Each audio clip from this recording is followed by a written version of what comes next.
Oke, assalamualaikum warahmatullahi wabarakatuh. Selamat malam rekan-rekan semua. Kembali lagi di talk show rutinnya Edraflow. Dan malam hari ini seperti biasa kita membahas soal puisi ya, khususnya yang berkaitan dengan puisinya Mas Salman Aristo. Nah, setelah 2 minggu tidak ketemu, pasti, banyak teman-teman yang sudah kangen ketika berbicara soal puisi dan juga realitas sosial. Dan seperti biasa, malam hari ini kita sudah kehadiran narasumber kita, seorang penulis buku Film Bisa Diaja, yaitu Mas Aris. Halo Mas Aris, selamat malam. Halo, Oke, Mas Aris, halo, apa kabarnya Mas Aris? baik, alhamdulillah. Oke, Mas Aris mungkin bisa berbagi cerita dengan kami semua selama 2 minggu ini, kira-kira aktivitas apa aja sih Mas yang mungkin sudah Mas Aris jalankan, berkaitan dengan puisi mungkin, atau mungkin juga berkaitan dengan dunia perfilman? Kalau film masih sama karena lagi berusaha untuk melancarkan film Agen 62 yang bakalan rilis tanggal 3 Juli nanti ini bulan depan ini. Jadi ya itu masih penuh dengan usaha itu ya, promosi kegiatan yang lain-lain. Itu kalau puisi ya kemarin apa ya bukan menanggapi sih sebenarnya ya. eh, Respon refleks gitu ya terhadap terhadap situasi yang mengusik sekali gitu soal isu yang sebenarnya bukan baru tapi ya justru malah itu gitu ya kok ya makin apa ya masih ada di wilayah yang itu saja gitu nggak makin juga gitu karena dari dulu juga sama parahnya bagaimana kita dengan lingkungan gitu.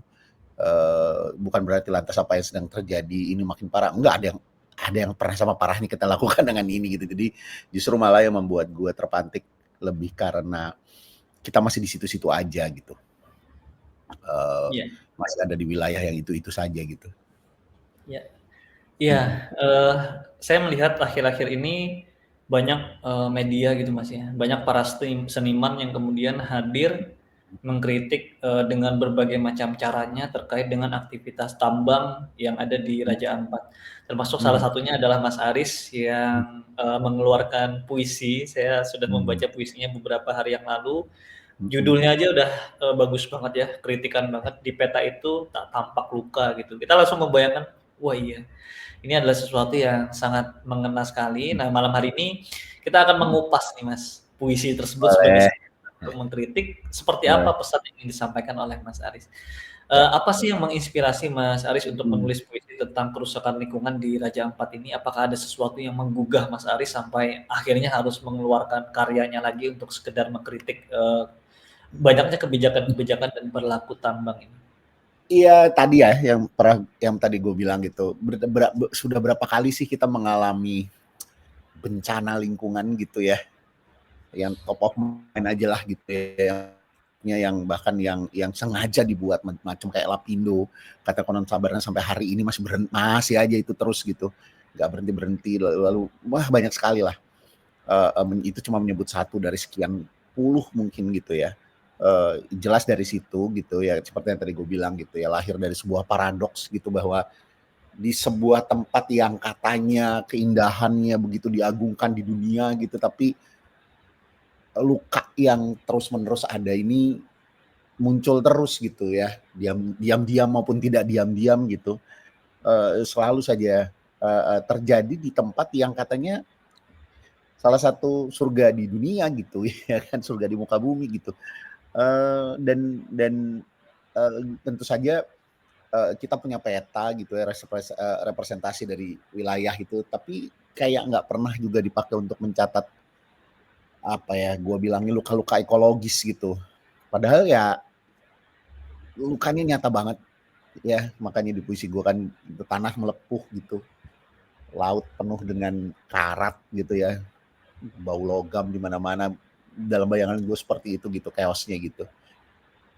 Gue kepingin menyingkap apa yang tidak terlihat,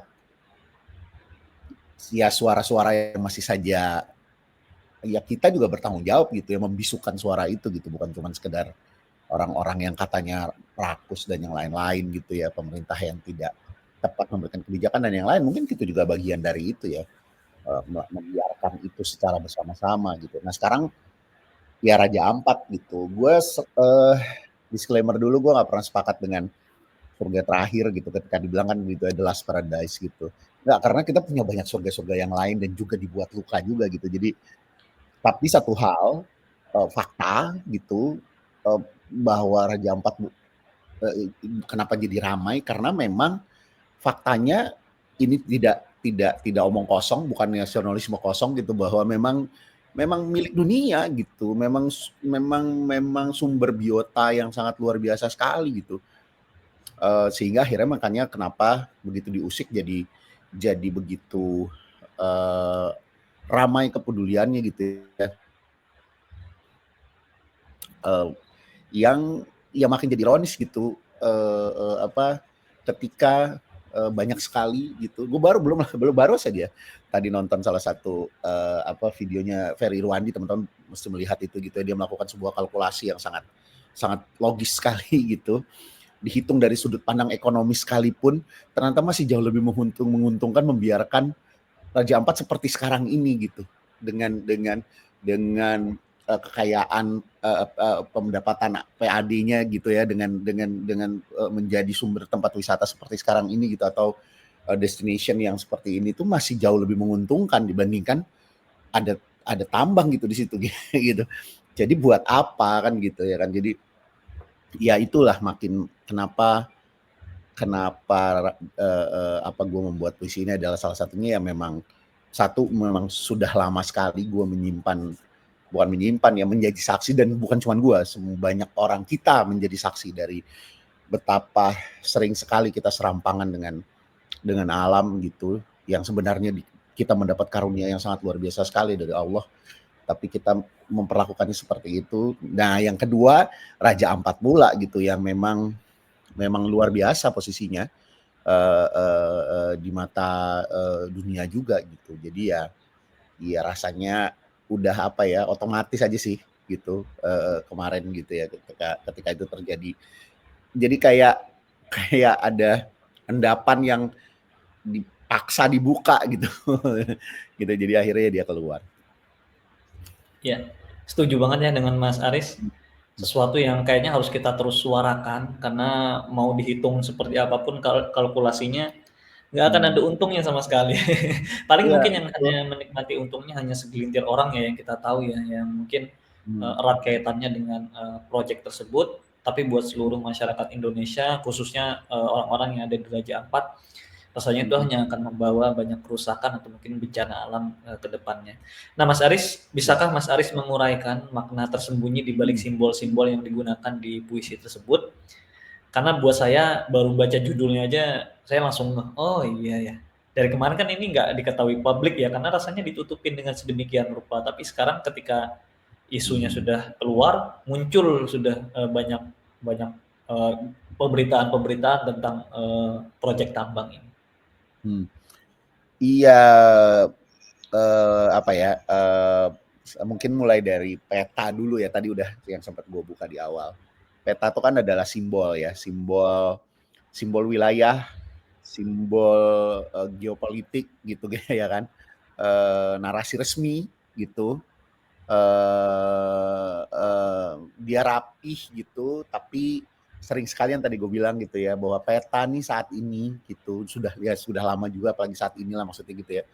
Dia rapih, dia resmi, dia penuh dengan sebuah simbol gitu ya dari sebuah negara, tapi dia tidak mencatat luka. Makanya gue memulai itu gitu ya bahwa ya kita tahu ya seperti itu Raja Ampat dikenali ada di mana, posisinya seperti apa gitu, tapi lukanya tidak dicatat oleh peta yang disikan sebagai simbol kekuasaan dan narasi resmi. Jadi artinya ya narasi resmi gitu ya yang berkuasa sedang tidak mencatat itu gitu dengan simbol-simbolnya dan peta adalah yang paling kita semua tahu gitu ya kan.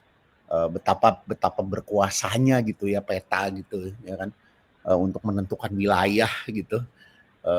Tapi sekarang peta itu sedang tidak mencatat luka-luka ekologis yang sedang terjadi. Lalu Iya, ada langit nikel gitu di situ.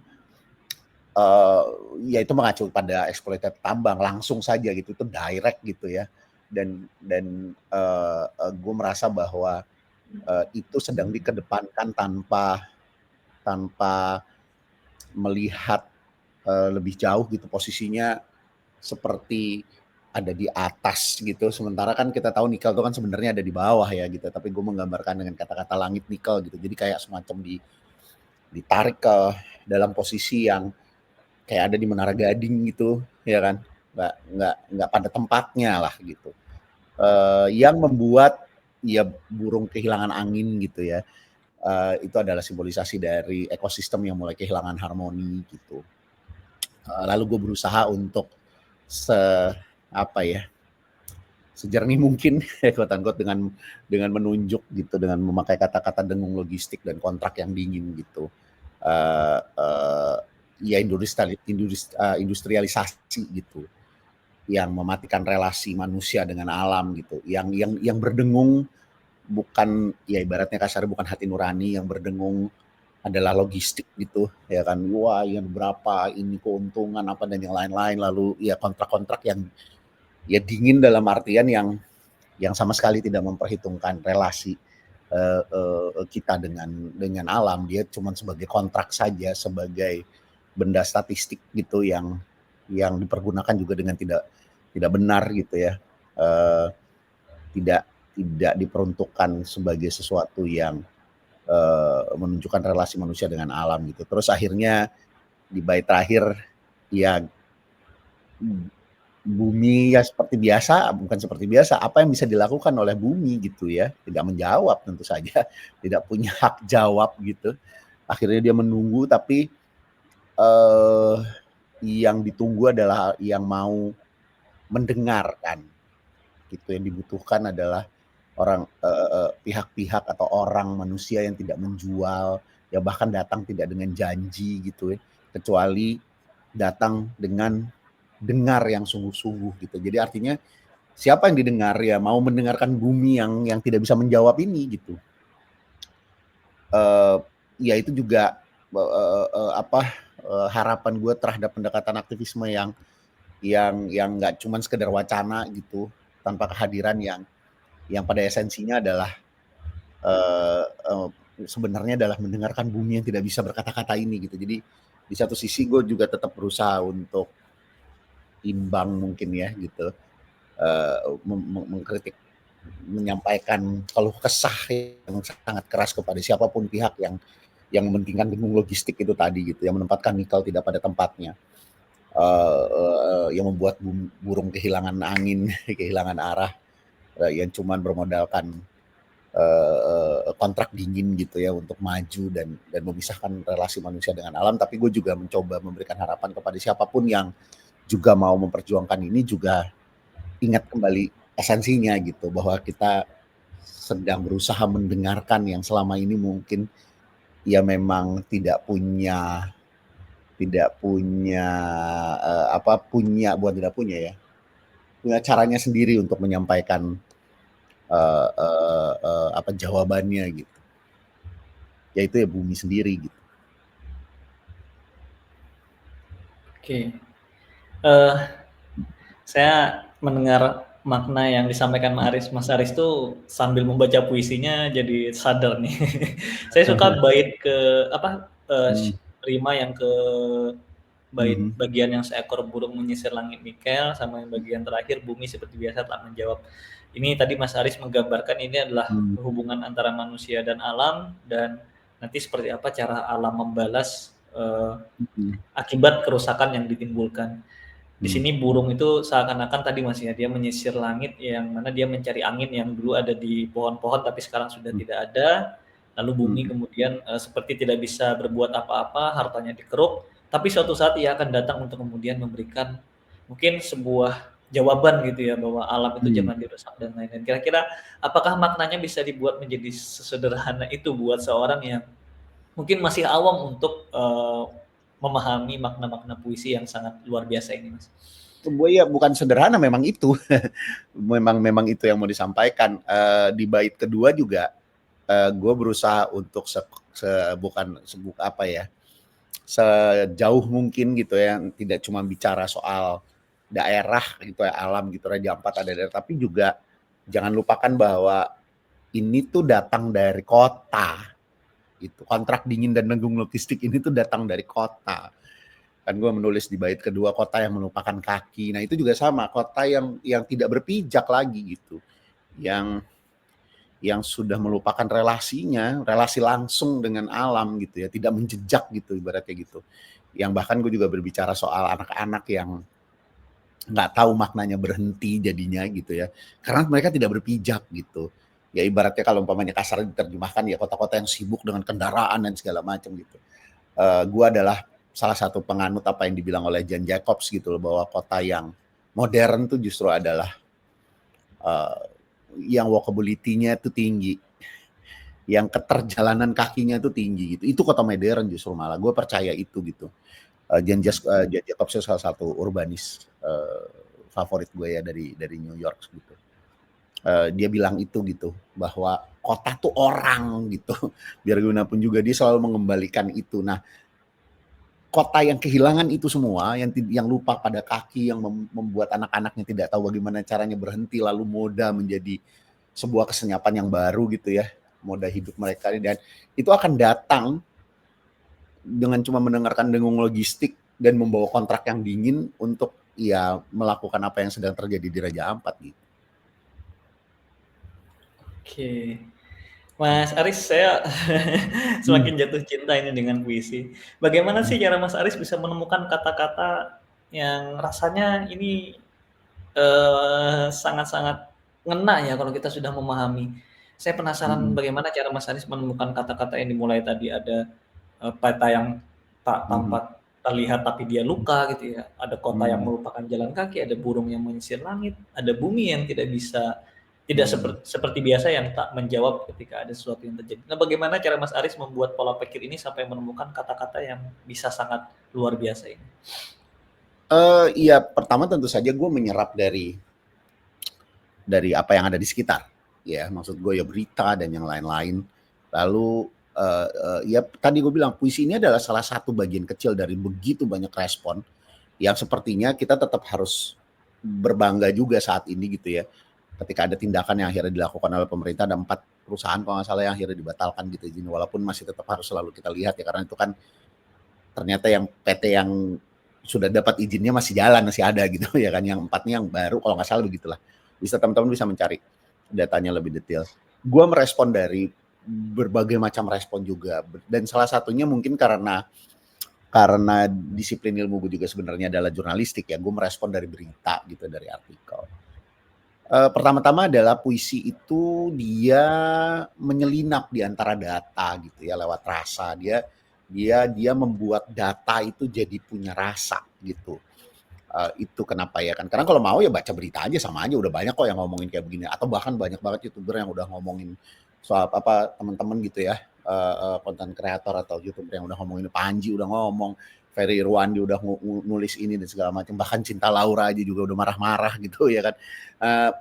Gue merespon dengan puisi karena itu puisi itu dia menyelinap gitu ya, dia menusuk lewat metafor gitu. Kalau berita atau protes teman-teman yang sudah ada itu menjelaskan gitu ya, menjelaskan. Ferry Irwandi itu misalkan dia menjelaskan, Panji juga menjelaskan secara politik, sosial politik seperti apa, Cinta Laura juga mungkin begitu, dan yang banyak lagi yang lain-lain. Itu usaha untuk menjelaskan situasi. Sementara puisi, gue berusaha untuk menyentuh gitu. Kritik lewat puisi adalah bisikan yang apa ya, bisa lebih nyaring gitu ya. Karena yang disasar tuh batin gitu, ya kan. Puisi kan menyentuh ke sini ya gitu. Itu dia bukan keuntungan, itu jalurnya puisi. Artikel, semua keterangan yang tadi itu menjelaskan, membuat logika kita menjadi lebih terbuka, pemahaman kita lebih jadi terbuka. Nah, sementara puisi masuk ke wilayah batin gitu, ke wilayah rasa gitu. Itu apa, dia bisa membangkitkan empati dulu sebelum sebelum sebelum akhirnya kita maju dengan kegeraman kita gitu, ya kan. Sehingga kalaupun kita mau marah, kita datang dengan kemarahan yang jernih gitu. Untuk isu yang cukup sensitif seperti tambang, alam, kebijakan pemerintah dan yang lain-lain seperti ini gitu ya. Kesadaran itu ditembus gitu, ditambah gitu ya, ditembus dan ditambah lewat lewat lewat puisi. Nah akhirnya ya gue harus punya ya kata-kata yang dipilih tadi balik lagi ke pertanyaan lo, yaitu tadi kenapa peta gitu, karena peta yang dikenal oleh banyak orang gitu, ya kan. Peta adalah sesuatu keniscayaan, setiap hari kita melihat itu, misalkan contoh saja kenapa setiap hari saat ini kita GPS itu juga peta gitu kan, kita sudah menggunakan peta di dalam kehidupan sehari-hari kita dan bahkan di dunia kita yang serba cepat ini, dan gue mengingatkan itu gitu loh, bahwa peta tuh bisa sangat politis loh gitu. Peta itu bisa sangat dingin sekali. Dan satu hal lagi, peta itu tidak mencatat luka. Jadi pada saat kita melihat sebuah peta, artinya ketika kita melihat sebuah peristiwa yang dipetakan, bahkan peta ini juga bukan cuma sekedar peta ya, yang dipetakan oleh simbol-simbol kekuasaan dan narasi resmi, mari kita lihat bahwa ada luka itu tidak tercatat di sana gitu. Kadang luka tidak tercatat di sana gitu sih. Itu ya contoh ya gitu maksudnya. Ya. Oke, tadi Mas Aris juga sudah menyebut soal ini ya. Bagaimana kehati-hatian Mas Aris ketika menulis puisi yang berkaitan dengan politik dan kekuasaan. Saya pengen tanya nih Mas, sebagai seorang peniman, apa sih tantangan terbesar ketika Mas Aris menulis puisi yang berkaitan dengan mungkin kritikan terhadap kekuasaan atau mungkin Ya. kebijakan-kebijakan seperti ini ya. Apalagi kita tahu akhir-akhir ini ya ada banyak kasus ketika jurnalis tulisannya kemudian diturunkan gitu ya dan lain-lain. Apa tantangan terbesarnya? Pertama bukan eksternal seperti itu tadi gitu ya. Tantangannya justru malah buat gue pribadi internal itu yang lebih di depan gitu ya. Bagaimana ya ini jujur gitu, datang beneran dari nurani, tidak ada kompromi simbolik atau bahkan mungkin kesombongan narasi gitu ya, mau terlihat jadi lebih paham, lebih pintar atau lebih lebih artistik dan yang lain-lain gitu ya, bahkan merasa lebih murni gitu ketika melakukannya dengan sastra gitu, misalkan berasa lebih adiluhung gitu. Itu tantangan internalnya dulu gitu.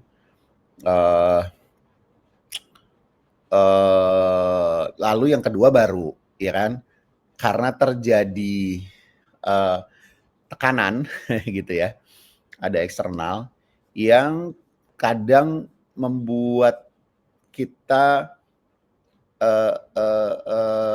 membuat apa ya, kompromi di dalam bersuaranya gitu, kayak self censorship gitu, sehingga dan puisi memungkinkan sekali loh untuk seperti itu. Kita itu tadi, tapi kan balik lagi internalnya jujur gak gitu, ya karena berusaha untuk sebenarnya gitu ya, takut gitu, ya akhirnya dibuatlah puisinya jadi seabsurd mungkin atas nama puisi gitu, sehingga akhirnya juga jadi nggak kebaca juga maknanya apa gitu, ya kan? Itu juga titik yang harus bisa ditemukan gitu, sehingga jadi nggak konkret gitu. Padahal sebenarnya kan ini kita tadinya mau membongkar kebekuan makna gitu, ya kebekuan peta yang sedang dikungkung sama bahasa kekuasaan ini tadi gitu. Kalau nggak terlalu jelas juga, ya puisinya jadi nggak juga sampai yang tadi usaha untuk menyelinap, menyentuh batin dan yang lain-lain, jadi kayak pajangan aja dia. Cantik mungkin gitu ya kan, tapi kayak nggak ada kontribusinya gitu ya, selain mungkin cantik aja gitu. Itu juga tantangannya gitu. Ya yang berikutnya mungkin saat ini, kalau dulu nggak pernah ada Chairil Anwar, dia tidak mengalami ini dulu gitu, adalah tantangan untuk godaan gitu, untuk menulis bukan demi viralitas gitu. Walaupun saat ini menjadi viral itu adalah bagian dari perjuangannya gitu ya, karena artinya diserap oleh orang banyak gitu. tapi dia tidak menjadi tujuan utama gitu. Dia adalah bagian dari strategi gitu. Harusnya kan begitu ya. Viral itu adalah bagian dari strategi, bukan jadi tujuan utama. Yaitu tantangan baru sih saat ini gitu. Ya. Godaannya besar sekali gitu. Karena kita bisa dengan sangat mudah terpeleset memaknai bahwa itu seharusnya jadi strategi, tapi kita sengaja tidak sengaja lalu terjebak malah menjadikannya itu menjadi tujuan gitu. Sehingga kebenaran yang senyap itu tadi jadi makin tambah senyap dia gitu. Karena ketutup sama melesetnya viralitas sebagai tujuan. Oke. Oke, ini mungkin jadi pertanyaan terakhir saya ya Mas, karena ternyata tidak terasa waktu kita sudah 25 menit, karena asik sekali ketika membahas puisi dan juga realitas sosial yang sedang marak terjadi ini. Apa sih harapan Mas Aris bagi generasi muda ya, dalam menggunakan sastra untuk memperjuangkan lingkungan? Terlebih tadi kalau kita berbicara isu yang berkaitan dengan kritik terhadap kebijakan pemerintah ataupun politik, itu rasanya Mas Aris tadi sampaikan ada kehati-hatian yang memang harus kita jaga, tapi ada sesuatu juga yang harus kita ungkapkan agar kritik itu bisa kena terhadap orang-orang terkait. Pertama harapan gue ya, pertama gitu ya, itu tadi ada beberapa tadi kan tantangan-tantangan eksternal dan internal. Jangan jadikan puisi cuma sekedar caption estetis itu tadi ya, gitu, estetik gitu ya kan. Jadikan dia senjata kepekaan gitu. Generasi sekarang tuh punya daya jangkau karena mereka yang tahu persis bagaimananya berselancar di dunia yang saat ini gitu ya, dan mengerti bagaimana menggunakannya sehingga mereka punya daya jangkau. Tapi harus juga punya tanggung jawab gitu untuk menyuarakan suara yang tidak populer, yang tertindas, yang tidak terpetakan itu tadi. Tentu saja bukan dengan menggurui gitu, tapi dengan menggugah. Karena itu tadi kan puisi itu tujuannya adalah membedah, membuka, merekahkan fakta-fakta yang sudah ada untuk lebih masuk lagi ke dalam narasi batin gitu, sehingga yang muncul adalah gugahan gitu. Sebab di dalam isu lingkungan gitu ya, bumi kita ini tidak cuma butuh penyelamat yang tadi gue bilang gitu, tapi dia juga butuh pendengar yang setia dan juga perawat yang sabar gitu. Jadi itu sih harapan gue. Oke, terima kasih banyak Mas Aris untuk sesi kita yang luar biasa pada malam hari ini. Dan buat Sama-sama. teman-teman semua yang ingin menjadi generasi yang aktif menulis puisi dan juga pesan-pesan di ruang digital ya untuk memperjuangkan lingkungan. Tadi adalah tips atau harapan yang disampaikan Mas Aris agar kita terus melakukan ini, jangan takut terhadap apapun itu, tapi tetap berhati-hati terhadap kata yang kita keluarkan dan gunakan diksi-diksi kata seperti yang Mas Aris lakukan di dalam sebuah puisi, khususnya yang sedang kita bahas malam hari ini, yaitu puisi yang berkaitan dengan aktivitas tambang di Raja Ampat. Sekali lagi terima kasih banyak buat Mas Aris, terima kasih banyak buat teman-teman semua untuk sesi yang luar biasa pada malam hari ini. Saya akhiri sesi kita pada malam hari ini. Sekian dan terima kasih. Assalamualaikum warahmatullahi wabarakatuh. Sampai jumpa. Waalaikumsalam warahmatullahi wabarakatuh.